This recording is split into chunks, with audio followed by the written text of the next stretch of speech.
Hey everyone, and welcome back to the Black Girl Flow podcast. We hope that you guys are doing well, thriving per usual, and even if you're not thriving, just know that we love you and we are supporting you throughout this time. We also hope that you can start to smell the rumblings of Thanksgiving food. Sweet potato pie, Lexi's fave. Also turkey, ham, collard greens, beans, greens, tomatoes, potatoes, all of the things. And yeah, that you're starting to prepare for that time. I feel like it's always this time, the week before Thanksgiving, that we come back to the dreaded, what dish are we? And I will never forget when you called me dressing. Oh yeah, I sure did. You do give off dressing vibes. I'm glad I'm consistent. But if I were to give you a different plate, or a different dish for what I think you It's are giving for vegan Thanksgiving, mac and cheese. I wouldn't say it's giving vegan mac and cheese. Do you have one for me? I'm definitely thinking your dessert for sure. Okay. I definitely think you might be mashed potatoes. Oh, my family does not eat mashed potatoes on Thanksgiving. Oh, I'm sorry. So I can't relate to this one. Okay. All right. Well, that's what you are in my I'm head. on somebody's plate. Yeah, you are on somebody's plate. I feel like my family, sometimes it's like either year, like maybe like every other year. Like we might have mashed potatoes depending on like what we're feeling. The vibe like. is like how big we're going out. Yeah. I think you will always be pumpkin pie in my mind because you're just the only person I know that likes pumpkin pie like that. It's because, for context, for all the Black people wondering why the hell I would pick pumpkin pie. I think we can normalize eating it pumpkin now. pie. Well, there's a lot of controversy still, like when it comes to pumpkin pie versus sweet potato pie. I just want to say for the record, I like both pies. Okay, so do not come for me. My mom did not have us eating sweet potato pie growing up because she ate so much of it as a kid to the point where she literally got sick off of eating so much sweet potato pie. So it was like banned in my household until I went to a friend's house and they were like, "Do you want some sweet potato pie?" And then I tried it for the first time and it was great. So I am a pie connoisseur and I love both of them. There we go. That's on that. I think that's so sad that somebody would have so much of something it would literally make them ill. My mom doesn't eat like banana pudding or like banana pie or something like that. And she also had an incident with like getting too sick. And I was like, ugh. I don't think I've ever had something like that where it's like I had such a gluttonous amount of it that like the physical presence. But I am not a Thanksgiving like dinner girly. So it's another day. It's another day. It's like that? Yeah, like it's just not my faves. Well, how are you feeling? Your family's headed down here to celebrate with you. Yeah. It'll still be a good time for sure. Just like chilling, taking a little bit of break off of work and things like that. So I think it'll be a good one. Okay. You excited to go back to ATL? Yeah, I am. I love spending time with my family. I just get like I don't know. Warm fuzzies. The warm fuzzies. We love the warm fuzzies. And my family's like not a very traditional person, so we don't like have specific like rituals when it comes to celebrating Thanksgiving or like other holidays, but I've been trying to enforce that. So maybe we'll see if like we can play Taboo or something that's fun, or if we'll just be the family that's like going to other people's houses, because that's usually how, that's how we don't ever host. We're the family that goes to other people's place. So I'm just hoping that my friends and family know how to cook up a mean dish, you know what I mean? So we can eat good, and I can hopping until we find the best plate. That is the ritual, I guess. Talk about traditional. That's the ritual. So I just hope that people are throwing down so I can have my to-go plates ready and feast. Funny. That's so funny. For the next few weeks. What's your pulse check looking like? November is just kind of flying by, just as the rest of the year has been. So things are, honestly, I was literally thinking like taking inventory of my life and just like thinking about all the things. And I feel very nostalgic for that. Like it's almost been a year since I've been in my house and things like that. And finally like life slowing down. But at the same time, I have just like, with work and things, just like been really tired. Like there's been a lot of people pulling at me in very different ways. And like, there's very few times that like, I'm very grateful and don't want to complain about my life because there's like so many great things. There's such a like solid foundation right now.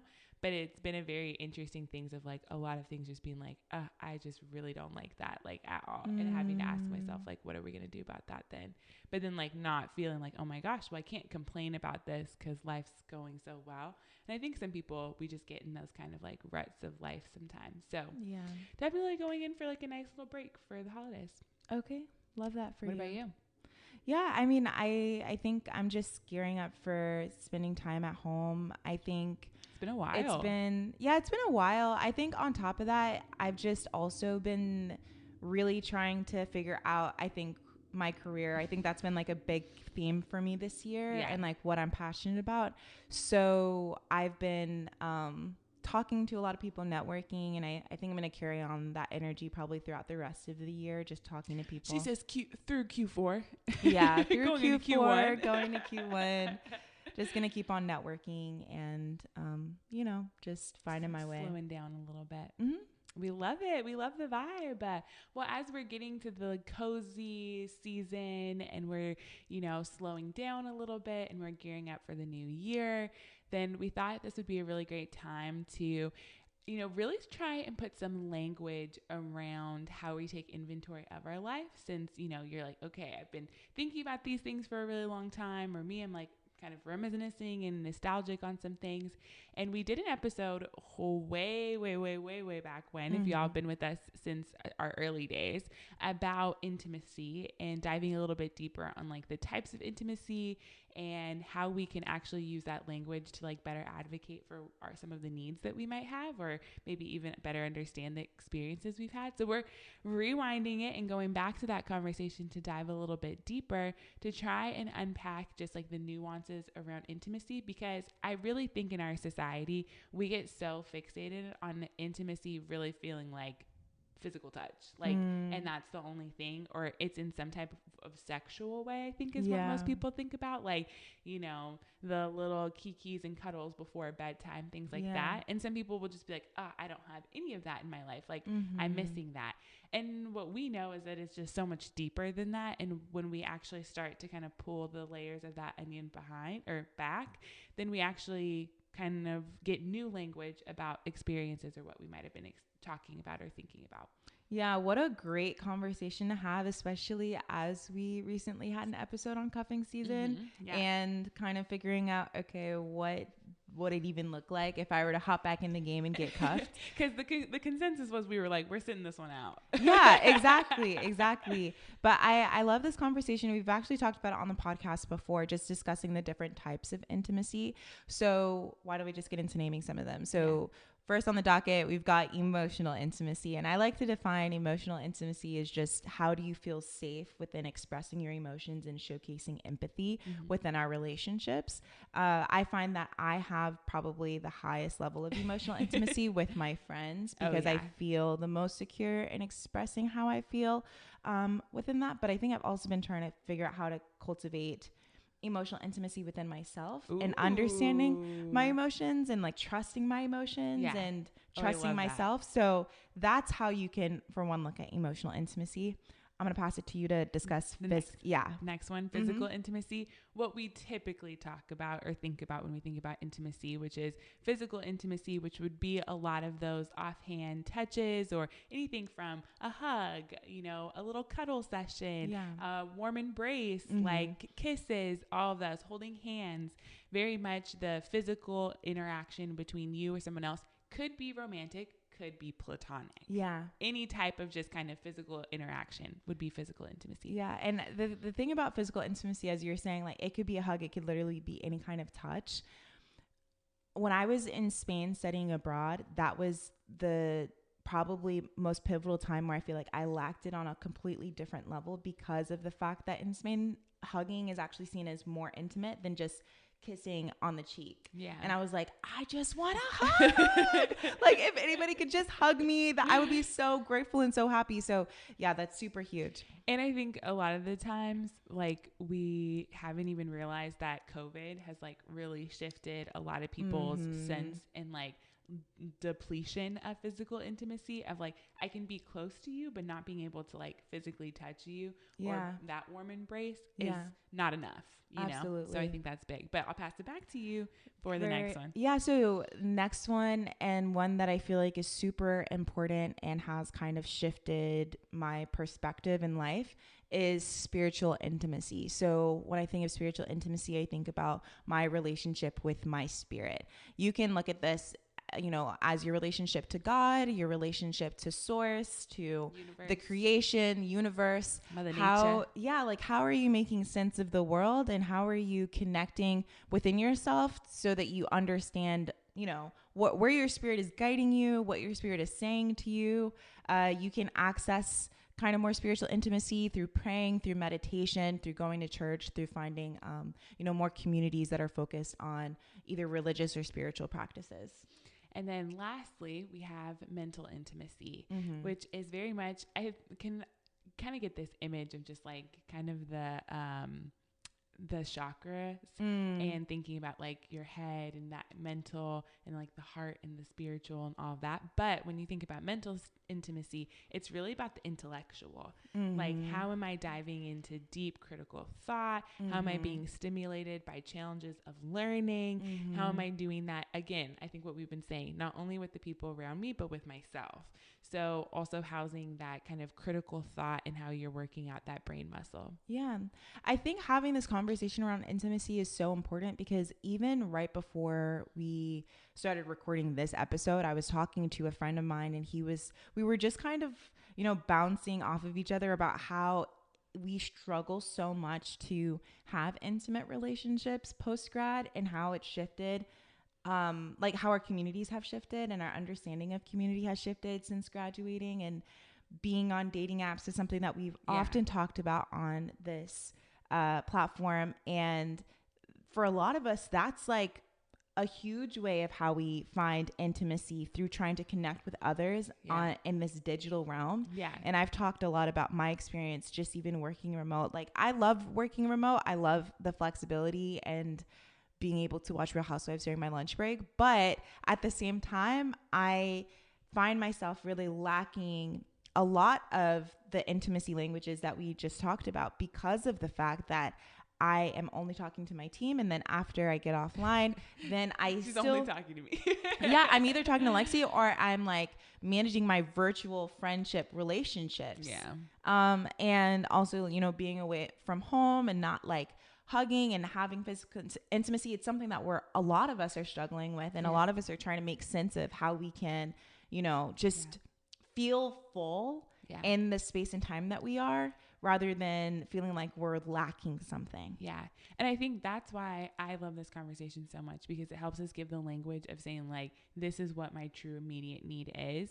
And we've talked a lot for like years about how the way Black women also navigate this space of like intimacy and bringing that into their life is also so different. And we've often talked about, because of the difficulties in dating and like maintaining and not being able to have that physical connection, maybe with whoever your romantic interest is, we often lean on like the emotional relationship with our friends. And like, that is our foundation. And it's like, I really don't need, the only thing I need a man for is for some cuddles. Right. Because I think that's a part of Black women's kind of survival tactics, is creating a tribe where you can have that kind of deep mental, spiritual, emotional connection, because the physical might just not always be there. And I didn't even know that was what we were doing until you really dive into understanding all the facets. I know, in real life moment that happened even over this past weekend with Lexi, we were talking about how I was someone that was so delusionally like, I'm going to meet my husband, I'm going to meet my man, I'm going to do all of these things. And then for that progression to then like kind of see what I'm working with on the streets, like has been a little, it's been a little bit of a roller coaster to say the least. And I've been like very disappointed with at least the opinions of men that I've been in contact with and that I see online for how they view relationships. And there was just like this epiphany that was like, wait, like we as women, we are so much more emotionally intelligent and mentally like self-aware, like so much more, to the point where I think the highest form of love that I will receive in this lifetime is through my family and my friends. Yeah. And I am, as a Black woman, I feel like I've got to make peace with that because of like how full I can even see myself being within my friendships and understanding that, okay, even though I'm in this season of singleness, that does not negate me having to not invest in the other forms of intimacy that like we have. So I can still invest in my spiritual intimacy, which I've been doing. I can still invest in emotional intimacy.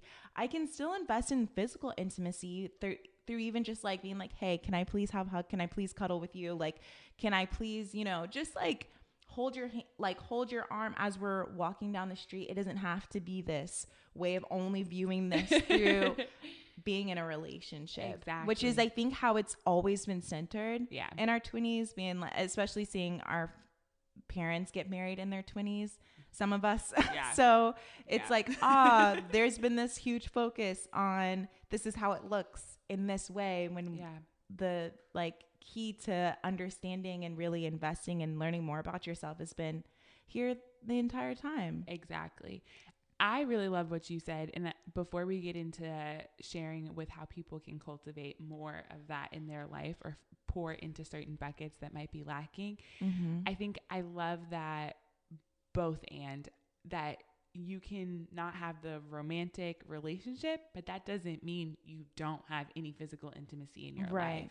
And you can advocate for yourself of saying, can I have some of that? And what might it look like? And that might help you better kind of on that journey of creating more of it in your life. And I think that's a really powerful place to be because as Black women, we do have to come to just terms with a lot of things that just are unfair and unjust and all of that. But it's nice to say, well, there are some areas that I can actually bring this to myself and I don't have to wait for a world to bring me something that I just don't know if it even exists right now. Right. Exactly. So, and I think I've seen that in my life of different time frames having different levels in different banks. So, you know, sometimes I have a lot of mental and spiritual connection. And then sometimes that means that there's not a lot in the emotional or physical or vice versa. And so there's times where, especially when I was, I think coming out of school, like very much making sense of like my spiritual intimacy and relationship and trying to find the verbiage and the language, and was in a lot of spaces from like Bible studies to trying to find different churches, especially since I was just making my new way as a young adult. And that just like, again, COVID really messed it up for a lot of people, but I think that just like fell off for me. I don't think it ever really goes away because I feel a very spiritual person, but I wasn't cultivating a lot of that intimacy or community around that.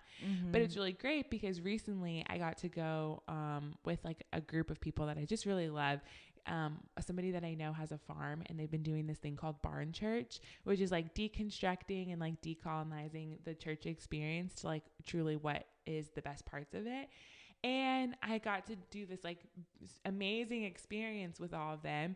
And I was like, oh my gosh, I didn't even realize how good that feels to my soul and like to that spiritual intimacy. And it's great to be able to name that, being like, yeah, I haven't put a lot into that bucket, but like, dang, we're going to take this and we're going to ride this wave for a little bit. That's so beautiful. Yeah. I think for me in my life, I have been really focused on balancing at least 3 of them. I think usually it's like there's one that like falls way below the other, but I find that when I'm able to set routines around even scheduling time for just myself, there's this book called The Artist's Way by Julia Cameron, and she talks about having an artist date with yourself, which is, you could just say it's like a self-care date, you know, like a time for you to invest in whatever space that you want to. And I do that for myself on Friday evenings, whether that's hanging out with friends or hanging out by myself and kind of doing my own thing. And I find that helps me not only connect with my emotional intimacy with others, but also within myself. And then also having my scheduled like morning tea time where I can, you know, think more and pray more and meditate more and journal more and figure out like, where am I at mentally? Where am I at spiritually? Like just actually being more intentional with my time has really helped me. I think given that I've been on the celibacy journey for the past year-ish time. Like it's been very, you know, I think sometimes challenging making sense of how I can still incorporate physical intimacy. Cause like we were saying, it's not just about sex. It's not just about romantic connection, but like that's what I've been craving the most. Like not necessarily just physical intimacy and like, oh, I could cuddle with Lexi if I wanted to, but more so in a romantic way, being romanced, I guess. And so I think I've been trying to see what that looks like for me in this season and how I can still somehow give that back to myself so that I don't feel so depleted and so even excited when I see a like potential prospect and I'm like, oh, like now I see this person as a way of fulfilling my needs and immediately going there and being like, wait, like I'm so full in these categories. This person would just be like an add-on rather than like filling this space. Because I think that's also kind of what makes heartbreak so painful sometimes when we only seek fulfillment from this person to fulfill like one of our needs without us even focusing on how we can do it ourselves. Because when they leave, it feels like you're empty and you're now unraveling because I wasn't like you weren't able to have the foresight and cultivating that within within yourself so that you're good regardless of who leaves. Obviously you'll still feel the like full range of emotions, but it won't feel like this person took something from me that I didn't cultivate within myself. A whole word, y'all. A whole word. Listen, your girl's been through some. And I think that's a perfect example of when we have the language and we can really do that self-inventory and assess and then begin to ask for what we need. It puts us in a better position to just understand and interact with the world around us to get to that higher self and also be able to show up and support our friends. Cause it is true. Like there are times you're like, can I have a hug? And I'm like, oh yes. Like I know what that is. Not just, gross. Like she has cooties. Like there's purpose behind the things. And I think that helps us be better in relationship with each other.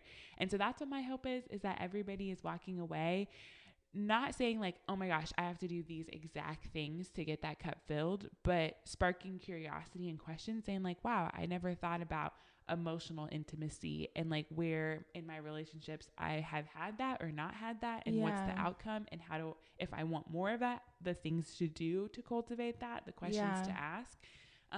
Because we already have that knowledge already within us. We just need to piece it together and then become advocates.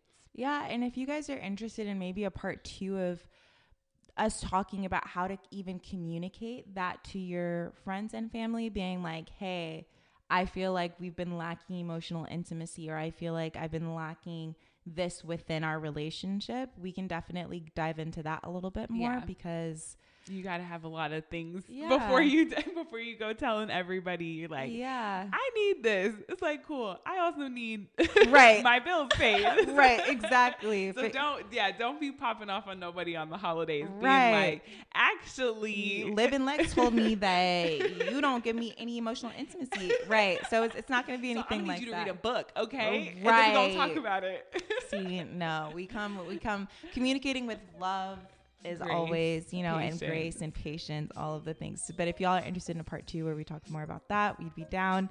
But for now, we are sending you all with good vibes and peace, love, blessings. We will see you guys next time. Bye, y'all. Bye, guys.